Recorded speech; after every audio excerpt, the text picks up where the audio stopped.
Hello and welcome to another Facebook Live. I'm delighted to be here again with you. My name's Craig. I'm from the website mansioningles.com, where you can study English for free with our courses, and also from the podcast inglespodcast.com, which is a podcast specifically for Spanish speakers, but you can also listen if you're not a native Spanish speaker. And with me today is Lynne. Hello, Lynne. Hi, Craig. How are you? I'm good, thank you. Yeah.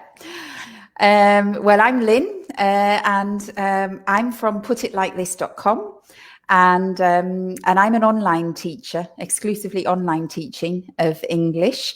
So if you're interested in online courses of English, you can go to my website and you can see what kind of things I do and whether they'd be interesting for you. Yeah. Okay, and we're waiting for people to join us live, but if you're watching the replay, you're very, very welcome, especially if it's the first time you're watching us. I'm here every week, Lynne's here every second week, and we're here for about an hour to try and help you with your English. Each week we have a topic, we have a subject to focus on. What are we talking about this week, Lynne? Well, this week we're talking about attitudes to life, the way that you look at life. How do you see the world? How do you look at the world? And we thought this might be interesting because it's something different to just a vocabulary field, if you like. But we're getting some people now already coming in. I can see there's somebody whose name I can't read because I can see it's written in Arabic script, and I don't really read Arabic script. Do you, Craig? I'm not sure if it's Arabic or if it's Urdu, or I'm not sure what language it is. So please, if you can speak English, if you understand us, can you put your name in there? Or maybe try to write your name the way we might spell it in English. That might help us pronounce it for you. But hello anyway. Hello, and I'd love to know what language that is. So please let us know what language your name is written in. Hi, Olivia. Hi, Gemma. Good to see you again. Ronald from Ecuador. Eleanor is there too. Rafa, not Minia. I learned that last 2 weeks ago. Hi, Rafa again. And Monica from Cadiz. So we've got quite a variety of people already from tuning in from all over. Yeah, I'm sure people will be joining us in the next few minutes. So let's begin by asking the question, what's your attitude to life? Are you a glass half empty person or a glass half full? Do you look on the positive side or do you look on the negative side? I don't think we should reveal what I think you are, Lynne, or what you think I am, or what the people watching think we are, the people who know us. We'll do that at the end. Let's do that at the end and start with some vocabulary. But maybe with that one, because I don't know, I think in Spain, there is a very similar expression in Spain. But for some of our viewers who are tuning in from other areas, it means that if you see a glass of water and if it's half full, do you describe the glass as being half full or half empty? And obviously, if you describe it as being half full, then you are an optimist, really. Is that right? And if you see it as being half empty, or if your inclination is to describe it as half empty, then maybe that expresses that you are a little bit of a pessimist. So looking at optimist, first of all, so as Lynne said, the optimist is the person. I'm an optimist, I'm a pessimist. Optimism is the umbrella term. So optimism and pessimism, those two words are isms. So the optimism is positive, pessimism negative, and the adjective is optimistic. So an optimistic person, an optimistic view on life, etc. Okay. And then, of course, they're the official words, but we have lots of informal words which describe if you're an optimistic person, if you're an optimist. So sometimes you might say you're a person who always looks on the bright side of life. And I think there's a song, isn't there? Always look on the bright side of life. Maybe you've heard that song before. Have you heard that one, Craig, before?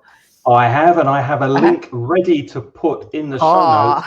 Okay. You see, right. I'm on the ball. I'm on the ball. You are on the ball. Well done. You're doing great. A Monty Python song, Always Look on the Bright Side of Life. So very optimistic. And I've put that link in the chat if you're interested in watching that song on YouTube. And it has English subtitles, so you'll be able to follow. And then another way of saying, look on another way to express that you're an optimist, if you are somebody who counts your blessings. Now, blessing is a word that comes from religion. So in the Christian religion, they bless, the priest blesses the wine and the bread. He says it's holy. You can receive a blessing from a priest or from, I think in other religions too, it's when basically a rabbi, and it's wishing good on people. And a blessing is something that comes from heaven. So when we say count your blessings, the idea is that everybody in life has blessings, that God or whatever superior power you believe in has given you many good things. And instead of looking for what you haven't got, you should look at all the wonderful things that are in your life and you should count them, like 1, 2, 3, 4, 5. You should count them and take care of them because you have a lot of good things in life. And the assumption is that everybody has a lot of good things somewhere in life. More people are joining us. Hello to Esther, who says she's a 100% pessimist. Well, maybe we can change your mind before the end of this. She doesn't look like a pessimist in her photograph. She doesn't. She Esther, looks like a 100% optimist. You look very happy there. You don't look like a pessimist. And as Gemma said, as the Monty Python, yes, in Life of Brian, the name of the film in English is Life of Brian. Very good film. Very funny. William, hi from Nicaragua. More people are joining us as we speak. Francisca from Mallorca, Noelia. So hello and thank you for spending some time with us. So to look on the bright side, look on the bright side of life, count your blessings. We've got some more expressions. Light at the end of the tunnel. So maybe if you're in a dark place, if you're not feeling happy, if you're feeling sad, you should try to be optimistic and try to see that it's very temporary, that everything changes, that nothing stays the same forever. And there's usually, very often, light at the end of the tunnel. That expression, to have light at the end of the tunnel. I don't know if you say that as a direct translation in Spanish. Do you know, Lynne, if that's translated I'm to not Spanish? sure. I don't think so. No. I've never heard of it, but we say it a lot now. Don't worry, there will be light at the end of the tunnel. You might say it to somebody to reassure them. Don't worry about your situation now. There will be light at the end of the tunnel. Usually an optimist says that, obviously. And a similar expression is to hang in there. The phrasal verb to hang in, hanging there, that often goes together, which means something very similar. There's light at the end of the tunnel. Don't despair. Don't be unhappy. Hang in there because things will get better. Things will improve. So that's an expression you could use to someone who's maybe a little bit sad, a little bit depressed. Don't worry. Hang in there. Things will get better. Notice that pronunciation, the joining together of that hang and the in. Hang in there. And we actually, in the north, I don't know whether it's a northern thing or not, but I actually don't say hang in there. I say hang on in there. Have you ever heard of that? Yeah. We put another preposition, hang on, which means like literally if you were falling off a mountain, please hang on. And we say hang on in there, which means don't give up, don't let go. All right.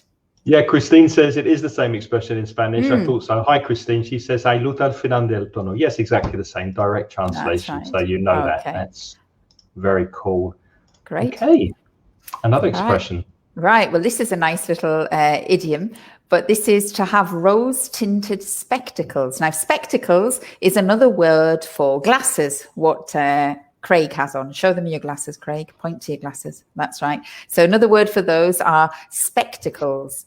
And if you have rose-tinted spectacles, the idea is that, or the image is that the glass inside is of a pink color, which means that everything that you see in the world is pink, and pink is a very positive color, right? It's rose, so it's not dark. It's always pink. It's a pleasant thing to look at.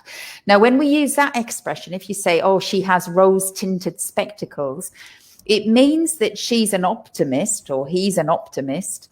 But the idea, I think, is a little bit negative. Would you agree, Craig? To have rose-tinted spectacles? The idea that they are a little bit sort of naive, maybe, or not? Possibly. Or do you think it's neutral? I think you're right. I would think, yes, naive, a bit green. Yeah, maybe not being as realistic as you should be. As you should be. But what's interesting is that when you described it, you focus a little bit more on the color of rose. And when I think of that expression, I think of the flower. Oh, really? Oh, okay. Think of the rose as a flower. I'm not sure if there's like one or the other, but it's interesting. Okay. All right. And then Christine said something very nice there. She said, can you bring that up? She says, those who have rose-tinted spectacles live in blissful ignorance sometimes. Yes. Right. Absolutely, yeah. Christine. So blissful ignorance means that you don't understand the world very much, but you are very, very happy. So if you are in blissful ignorance, it means as long as you don't understand what's really going on, you're very happy.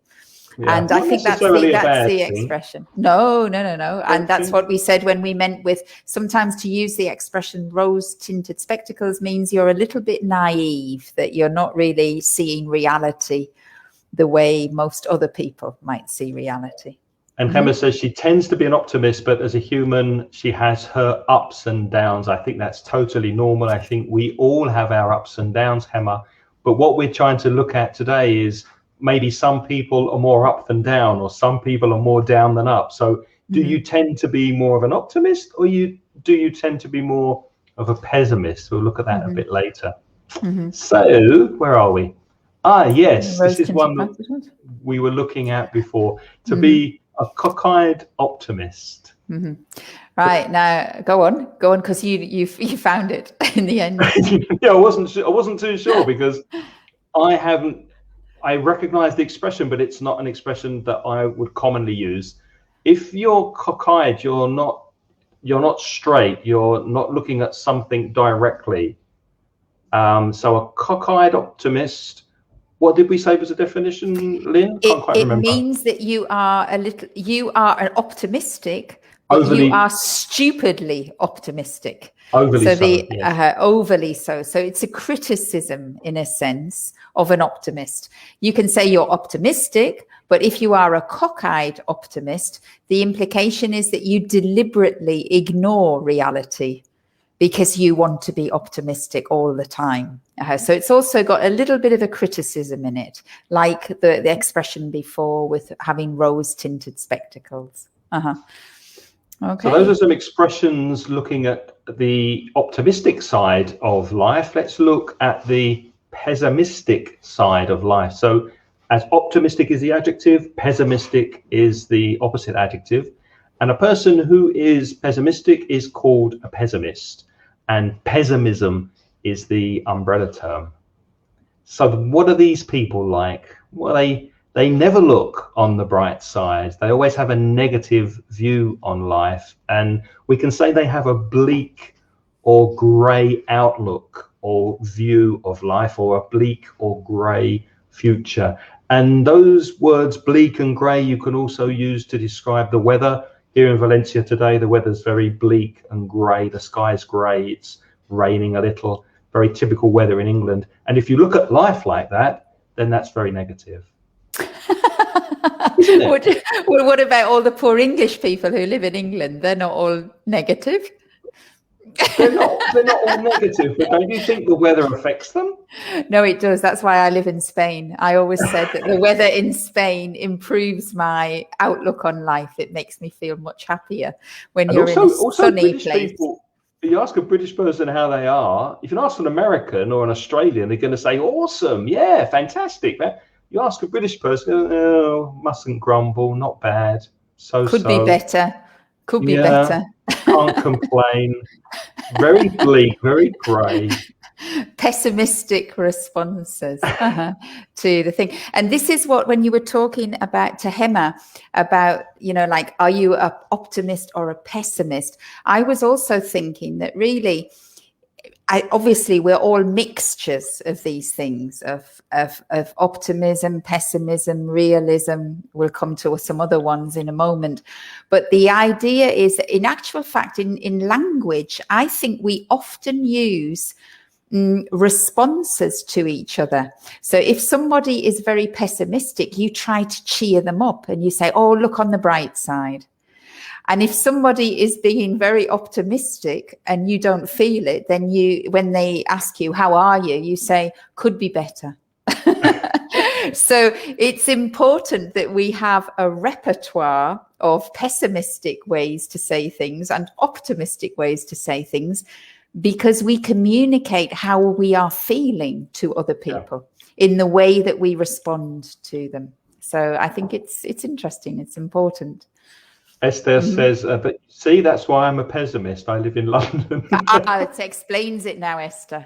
So, Esther, were you a pessimist before you moved to London, or did London change you from an optimist to a pessimist? And Mileyo says, Mileyo says, in Colombia, we express, we see everything pretty, very positive. Pink means positive, you see. So that's for the rose-tinted spectacles as well. Mm-hmm. In Colombia, you see things through rose-colored spectacles, you could say. Mm-hmm. Mm-hmm. Does it mean to be guardedly optimistic? I think that's speaking about no, maybe to be a cockeyed optimist, I think. Oh, a cockeyed optimist. No. When you are guardedly optimistic, which, if you can put Christine's expression up again, because it's definitely an English expression, to be guardedly optimistic. When you are guardedly optimistic, it means that you are not overtly, you're not openly super optimistic, but you want to be hopeful. And so when you are guardedly optimistic, it means you are not being exaggeratingly optimistic, but you are hopeful. So, for example, at the moment, of course, I think in every country where we are now, there is this COVID pandemic. And people are now putting a lot of hope in the vaccines. We're all having vaccine programs, and we are hoping that in the future, the vaccines will stop this terrible COVID pandemic that we're having. Now, sometimes governments, when they see the results of the vaccination program, they want to say, this is the end of the pandemic, but they're not going to say that because they're not sure. So they say, we're guardedly optimistic that the vaccination is going to bring the pandemic to an end. So that means that they are optimistic, but they have some reservations. Yeah, I think. Would you agree, Craig? Yes. And one way to say it is, as Christine said, guardedly optimistic. And another expression very, very similar that I'm putting in the chat is cautiously optimistic. Exactly. Cautiously optimistic. Which is very, very similar. So yes, you're optimistic, but not too much so. Not too much. Yeah. Mm-hmm. Okay. Where are we? We're on pessimistic expressions. Yeah, there you go. To take a dim view of something. Dim is quite negative, isn't it? The opposite of bright. If you have a light that's very bright, the opposite of bright light is dim light. Also for people's intelligence, you could say a person is bright or a person is dim. So if you take a dim view of something, or if you have a dim view of something, you have a negative view of it. And then we've got to be a downer or a buzzkill. But can I ask you to describe that, because I don't use those very much. Yeah, there's you an put those expression. in there. If you're a Debbie Downer, Oh, a Debbie never heard Downer, of that. that's No? quite common on social media. Then you're very Uh-huh. negative. You're always Oh. criticizing. You're always saying maybe bad things about people. You're very negative in your outlook of life, and you take a dim view of things. And if you express that opinion, you're a buzzkill. I've heard of that one. You can associate a buzz with something positive. You can have a buzz from life, just feeling wonderful when you go out in the morning and it's sunny. Or if you have a glass of wine, you can have a nice warm buzz, for example. But if you're killing that buzz, that's negative. So if somebody says something that makes you feel unhappy or miserable, you can say, "Oh, why did you say that?" That's a buzzkill. Absolutely. Let's look at some more. Right. Now, these are the thing is, pessimists usually don't announce that they're pessimists, right? So they say responses to things, and then you know their attitude through the responses. So here are some sort of responses that you might hear, and this is a good indication that the person who is saying them is a pessimist. So, for example, if I say, "Hey, Craig, how was that meal last week that you went to?" Or how was that dinner? The meal from work. Oh, it was a complete washout, a total disaster, a right washout. It was horrible food, and nobody had a good time. Exactly, right? So a washout, I don't know where, I suppose it's when you put your clothes in the washing machine and they come out without the colour. It means it really took all the colour, all the brightness out of life, yeah? It was a washout. A waste of time. A waste of time. And then we have a very, very informal one. So this is not something to say in polite company, but some people say it was a shit show. So it was just a disaster. It wasn't very nice. Craig used before a fiasco. Craig used before the expression total disaster. Another emphatic way of saying that is saying utter disaster. What an utter disaster it was. What a farce, which means it was ridiculous. It was stupid. Yeah. Sometimes a pessimist might respond to something that you say and they say, "Oh, not surprising," or "typical," or "what did you expect?" Yeah. Now, all of those responses usually are buzzkills. If I'm using your language from before, they downers. If you're having a conversation and people say things like that, then it kills the conversation. Really, it doesn't animate the conversation, but it literally kills the atmosphere. And then they're definitely pessimistic things. Oh, there's another word I just thought of that we haven't mentioned that maybe is useful, and that's a rant, which is a verb and a noun. I've just put that in the chat. So to rant or to go on a rant is to negatively criticize something with a lot of energy, using some of these expressions. Oh, typical, it was a shit show, an utter disaster. You're ranting about something, complaining and being very negative. Rafa said that it's very difficult to pronounce shit, sheet, and show. And you are right. It takes a bit of practice.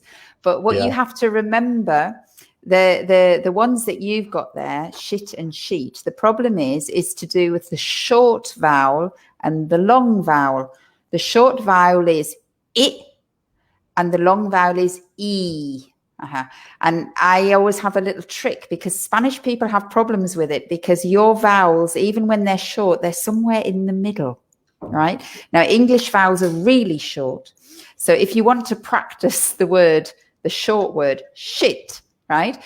This is actually very relevant, because you have to do a bodily thing. You have to contract your muscles and your buttocks. No, I know. But the thing is, when you say the it sound, the it sound stays. It doesn't come out of your mouth. It stays in the back of your throat. It. Can you see how I contract? And also my body, if you say it really strongly, you actually contract your muscles in your abdomen, and you also squeeze your buttocks together, right? Which has a relevance with shit, right? Right. So shit is short. And then the word show, like sheet, is a long vowel. And in the long vowels, they come out of your mouths. So we have the word O, and it's a very long sound, and the air is coming out of your mouth. O. And it's the same with E. And those vowels, the long ones, are very relaxing vowels. So when you say I, you're sitting up. And when you say E, you're relaxing, right? So you can try that and practice it. Shit. Show. And you can see if your body goes up and down. And it's not only with those two words, shit and sheep. There are many, we call them minimal pairs in English. Other examples are ship, barco, and sheep, and sheep, and hit and heat, to heat and the room. And sit and seat. Yeah. And so there's lots of them. Yes. And thankfully, it's true that there's problems, especially I know that Spanish speakers particularly have problems with it. And it's because your short and long vowels, your short vowels are longer than our short vowels, and our long vowels are longer than your long vowels. So you're kind of in the middle, and then you don't differentiate so much. Okay, let's move on then. We've spoken about optimists, we've spoken about pessimists. Let's look at realists. I think that's obvious from the spelling. If you look at the word real in there, a real person maybe looks at the world in a realistic way. So I think that's quite self-explanatory. And we've got some expressions here that we might associate with a realist. To keep your chin up, this is your chin here. I'm touching my chin. And if you keep your chin up, that's a very positive way to deal with the world. Keep your chin up. Don't be depressed. Don't be sad. Accept what life throws at you in a kind of a positive way. And a very similar expression is to keep a stiff upper lip. Try saying that very fast 10 times. A stiff upper lip. This is your lip. This is your upper lip and your lower lip. And it's quite a British expression, isn't it? If you keep a stiff upper lip, you don't show the world how you're feeling. You are very unemotional when you confront problems in your life, and you try to keep an even mood or an even temperament when you face difficulties. To keep a stiff upper lip. I'm having problems with that. And then, of course, you can make the most of something or make the best of something. No, which I think is self-explanatory. I hope it means to take the situation that you have and to get on with it. Really, to get on with it. Rafa's a tourist in the south of Spain, and he takes tourists to churches and cathedrals. And a tourist guide, you mean? A tourist guide. What did I say? A tourist what? You said he's a tourist. You said he's tourist a tourist. Sorry, Rafa, tourist guide. And he said he was explaining a sculpture of Christ, an image of Christ, and he explained about the holy shit. Oh dear. Yep, that's not a good thing to talk about. That's not a good thing. You can practice your vowel sounds, Rafa, so it doesn't happen again. So we've looked at pessimism, realism, and optimism. Let's look at opportunism and an opportunist, which is another way of looking at life. So, Lynne, what does an opportunist typically do? An opportunist, of course, that comes from the word opportunity. So an opportunist is always looking for opportunities, and they want to take advantage of something, anything, right? So whatever life deals them, that's an expression we use, to deal. We deal cards, and we say whatever life deals you, an opportunist tries to take advantage of it. There are some other expressions. We can say seize the day. Seize means to hold on very tightly, to grab something. So seize the day means that you take advantage of every moment, if you like, and you use the whole day. Don't look a gift horse in the mouth. Oof. That's a tricky one. You surprised me with that. That wasn't on our preparation sheet, Craig. Oh, I'm sorry. I threw Can that you in explain that? at the last minute. Yeah. If something fortunate happens to you, just accept it and just take it. In other words, take the opportunity. Don't hum and ha and deliberate and hesitate. If you get something, if you get some good fortune, if you get an opportunity in life, then just accept it for what it is. Don't judge it. Don't look a gift horse in the mouth. I don't know if there's a Spanish equivalent to that idiom. But, oh, yeah. Graciela says yes. She says it's a caballo regalado, no se lo miran los dientes. Okay. Interesting. Yeah. So a gift horse is like a horse that's given to you as a gift, and you shouldn't look in detail. You should just accept the gift. That's what it means, doesn't it? Yeah. Exactly. Thanks, Graciela. I've never heard of that in Spanish, but that's great. Before we move on, Lynne and everybody, there's one more thing I'd like to mention about being a realist. I know we're on to opportunist, but there's a lovely quote from a poem that I like by Rudyard Kipling, and it's this: if you can meet with triumph and disaster and treat those two imposters just the same. For me, that's also kind of describing a realist, because maybe bad things happen in life, maybe you are triumphant and really good things happen in life, but you should take them with a pinch of salt, which means don't become overly enthusiastic about the positive things or overly too depressed about the negative things. Just try to keep that balance, and remember that in life, maybe it's not better to go so up and down all the time with your emotions, and just to keep on a more even platform. So anyway, moving on. Where are we? All right. Take advantage. I think you had a lovely quote about an opportunist. Or have we got that? Yeah, before we go on to the sayings, you had a lovely quote about what is an opportunist. Can you remember? Oh, yes. Let me show you that. So if I share my screen for a second. Craig's doing all the techie things in the background. I just get to wave my hands. Craig's trying to, but not very successfully.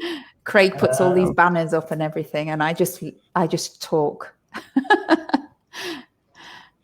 I don't think I can.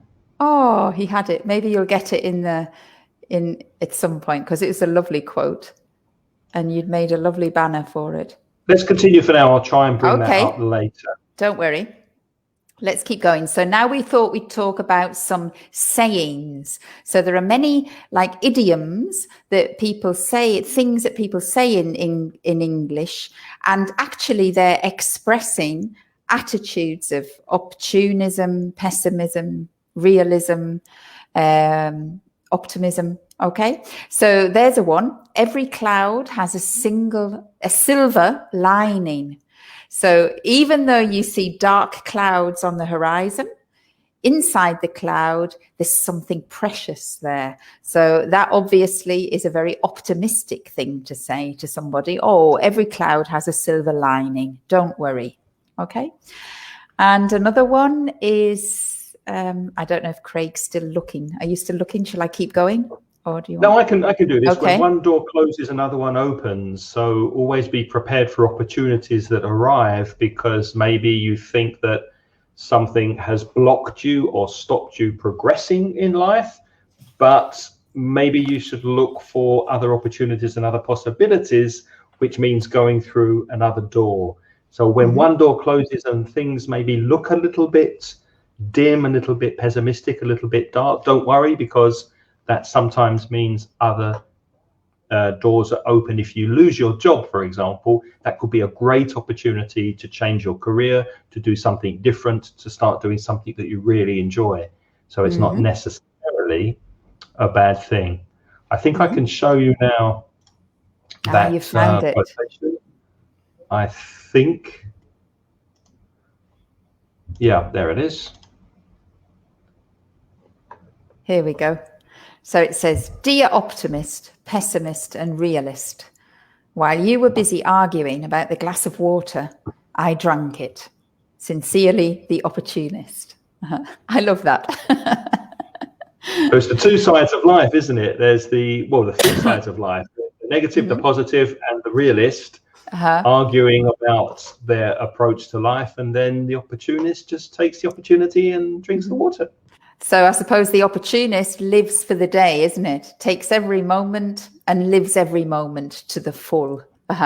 Whereas the optimist and the pessimist and the realist, we have all of this. We're always thinking about the future, the past, the present, and we don't live for the day, really. There's another nice quote from Khalil Gibran: "The optimist sees the rose and not its thorns. The pessimist stares at the thorns, oblivious of the rose." So take time to smell the roses. Oh, we had that one a couple of weeks ago, didn't we? Take time to smell the roses. We had that expression. That's great. I hope you remember, everybody who's watching, what take time to smell the roses means. Okay, and all when right. Life gives you lemons, what does that mean, Lynne? So when life gives you lemons, make lemonade. Now, many people think lemons are very sour and they're very bitter. So nobody likes to eat a lemon. We like oranges because they're sweet, but we don't like to eat lemons. So when life gives you lemons means when life gives you something very bitter to deal with. If you make lemonade, then you make something good from a very bad situation. So this means, I suppose, this is more being maybe an opportunist an opportunist, or it's also optimistic, really, isn't it, as well, a little bit. Yeah. So if you get a bad situation, you can do something really sweet out of it. So if life gives you lemons, you can make lovely lemonade with it. And if you see one door closing, always look for that other door that might be opening for you. That's right. So are we getting any comments, any questions when one door's shut?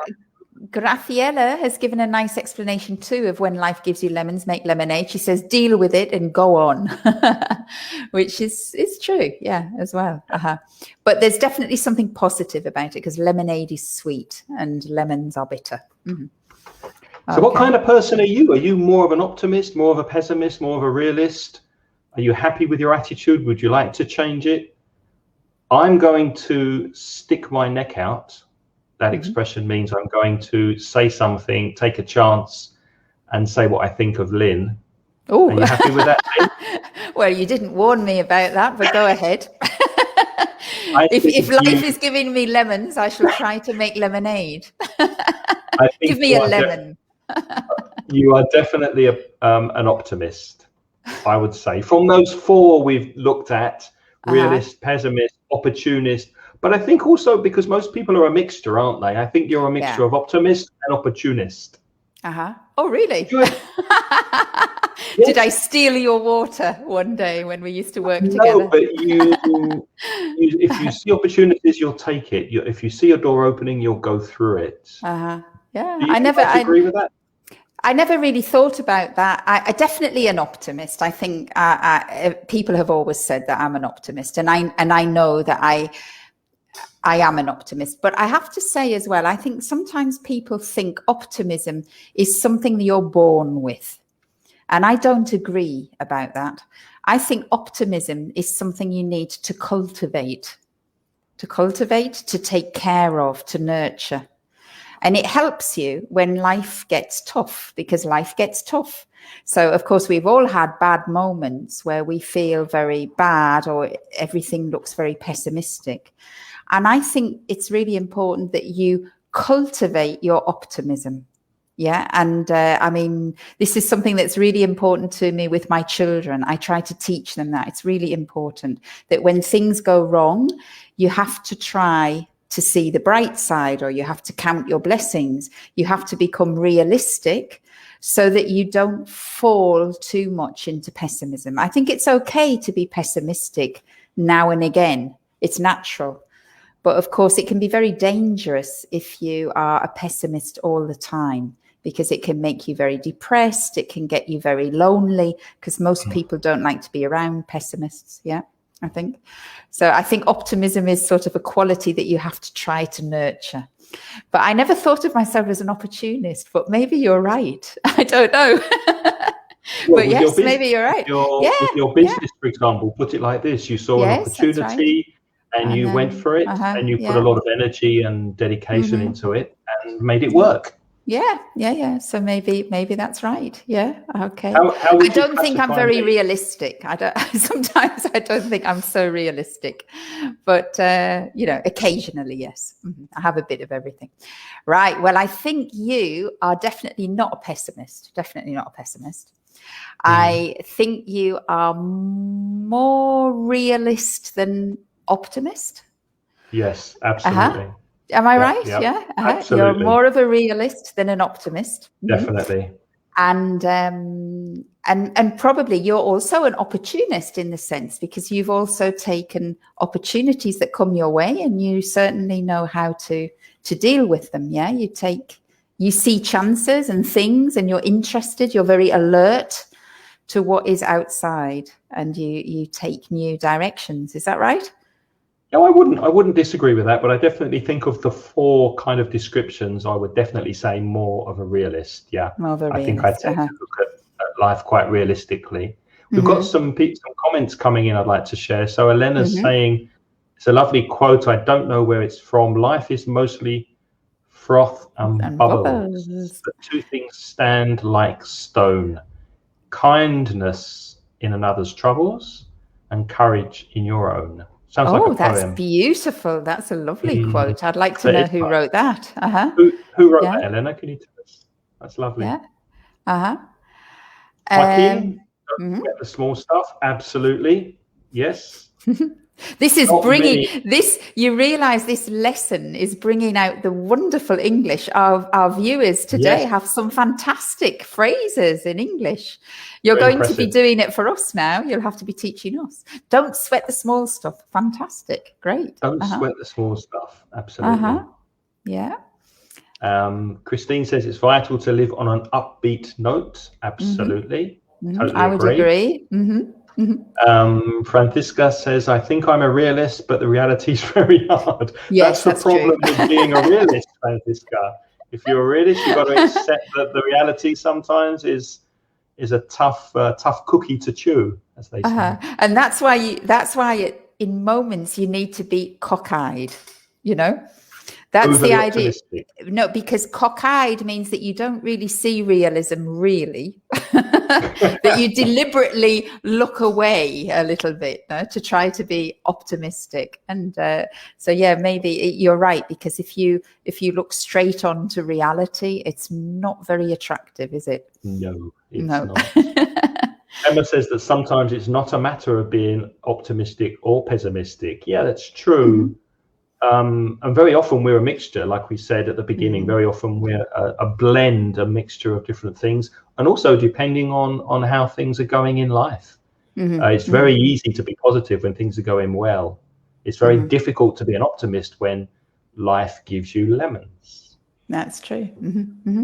Carmen, the pessimist seeks a dark tunnel. The optimist sees a light at the end of the tunnel. Absolutely. The realist sees a train coming. And the train driver sees these stupid people on the tracks. Oh, that's excellent.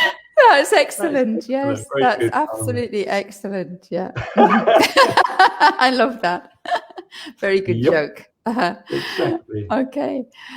And Jose Ignacio says something very interesting to do with learning a language. Can you bring that one up? He says, I think that in order to learn a language, you have to be optimistic, because motivation is absolutely necessary to keep studying. Yeah, I think it is. And I think actually most people and most language learners and most people selling languages, they sell an optimistic view of how quickly you can learn a language. Because I'm sure that all of you know that that once you start learning a language, if you really see how realistic it is to learn a language in like 2 months, you realize that it's very unrealistic. So because to learn and really master a language properly and to express your personality like you do in your own language, it's a long road. Yeah. But I think the nice positive thing is that it's a nice journey, isn't it? You're all here. You enjoy listening to us. You're enjoying learning English. Sometimes it's enjoyable to learn a language, because with every little thing that you learn, you can express yourself more. I mean, that's my experience of learning languages anyway. I really enjoy every little new bit that I learn. Mm-hmm. And hey, we're always learning. I mean, Lynne and I, we don't know everything about English. And before I had to check with Lynne about a cockeyed optimist, because it's not an expression I use hardly ever. And I wanted to make sure I knew what it meant. So I learn every day something about English, and students help me learn. So it's a journey. So it's not something you're going to learn and then you're finished and you can forget about it. It's a process. Okay. I like to be an optimist, even though sometimes things get tough. Life's not easy, but it's beautiful. Hello from Italy. Absolutely. Absolutely. And Pedro says, I'm going to make a killing because I go for broke. That is very realistic, isn't it? I'm going to make a killing because I go for broke. Or opportunistic, I would say. Opportunistic as well. Yeah. Opportunistic. I'm more opportunistic. Yeah. So to finish, let's discuss one more thing. Looking back on the year of COVID and coronavirus. Sometimes it's difficult to be optimistic in the current situation, but let's try and think of some positive things and negative things that have resulted from this situation that everybody's in at the moment. What should we do? The negatives first, Lynne? Maybe get them out the way. Negative things. Personal negative things for me, or for life. I mean, obviously the biggest. Or in general. I mean, the biggest negative thing in the world is the deaths, of course. People who've lost family members and friends to this terrible disease. Yeah. So definitely, I think that's obviously the biggest negative. And then, of course, lots of people have lost their jobs. Lots of people have lost their livelihoods, their income, their standard of living. Lots of kids have lost the opportunities to go to school, and they're losing out on friendships. They're losing out on education as well. So yeah, I think there's plenty of negative things out there. And also not only the people who have died, but the family members who are unfortunately not able to be with them when they pass. That must have been very, very difficult. And I know we have lots of people watching in Brazil at the moment. Situation's very, very bad. There's a health crisis, and they're losing a lot of people. A lot of people are dying in Brazil. So our thoughts go out to everyone who's in Brazil. Absolutely. At the moment, and other countries as well. Yeah. But positive things. I can think of one. Go on. I'm really pleased that people are now paying a lot more attention to cleanliness and wearing masks. I used to regularly get colds and flu from people in the classroom, from other students, and people at work, for example, people I was in close contact with, people in the bus that were coughing and sneezing, and maybe they went to work sick for some reason and passed germs all around. And I think it's very good that we're more conscious and aware now of passing things on to other people. And I think people have become a lot more self-conscious about that and a lot more aware of not passing germs on to other people. So I think that's one good thing that's resulted from the coronavirus. I think another good thing as well is that I think possibly for many families, because many countries there's been like a lockdown and we've had to take life a little bit slower at a certain period of time. I mean, I know in my own house, when we had the lockdown last year, at the beginning, after you got over the initial shock of it, because it was quite shocking when it first happened. We're all used to it now, but at the beginning, it was quite shocking. Then we kind of, like in our family, we went through a phase of boredom, but then we also went through a phase of rediscovering, like spending time together and doing things and as playing board games as a family, and doing lots of things with people. If you are lucky enough in the lockdown to be living with people, because of course, unfortunately, there was lots of people who lived on their own, so that wasn't obviously relevant for them. But if you were in a family, you had the opportunity to reconnect, I think, because we live in a very busy world, certainly here in Spain and in most of the, like industrialized countries. You live in a very busy experience. And I think it's quite nice with COVID that I reconnected with many friends that were actually not physically here, but by telephone or by contacting people. So there was a lot of reconnection amongst people. That was quite nice. And it was nice. I enjoyed the time to do different things. Like we did jigsaw puzzles, which I really like. But the pessimistic thing about that now is that somehow we've all got used to living with this kind of situation. And now I find I haven't got any time anymore to do anything.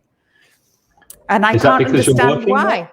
Because you're working more? Yes, of course. I am working more, but also because I don't know. I think it's just sort of human nature. You seem to, well, I'm talking about me, but I seem to fill my time up, with lots of things all the time. And I think, it was quite nice when you didn't have that much going on. But yeah. I have filled my life up again. I'm very busy now again. Mm-hmm. Another thing that occurs to me is the way we've reassessed the way we work, because, for example, meetings, we'd go into work and we'd have meetings and we'd sit around a table, and now we're having meetings at home through Zoom and other software when we need to. And maybe there's a negative side to that we're not seeing our colleagues and we're not, but when we do go back to the office, and the day will come when we do go back into work, I think maybe we'll think, well, do we really need to have this meeting now? Mm-hmm. Do we really need to sit around and have a meeting about having another meeting? And I think we're reassessing the way we work. Many jobs can be done from home, which is obviously better if you have a family and you do need to spend some time doing childcare at home. So I think the whole way of looking at work is changing. And for many people, that's a good thing. Mm-hmm. And I think, like computer technology, we've learned, lots of people now know how to use computer technology now, and Zoom conferences and working online. And because of the nature of the technology, I think especially when you collaborate with lots of people, it's more efficient sometimes. Yes. Because on Zoom you can't all talk at once. Then people tend to be more direct and to the point, and they only say what is essential. There's a lot of the noise out of meetings where everybody's talking about thousands of different things that are not relevant.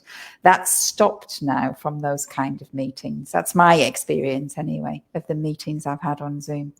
No, I'd agree with that. Monica's saying that one thing for her that's positive is that she's discovered the garden, which is many people are growing their own vegetables and fruit now. So people are going back to nature. They're moving outside the city because they realize they don't really need to live in an expensive flat inside the city. They can live more cheaply in the countryside and have a garden.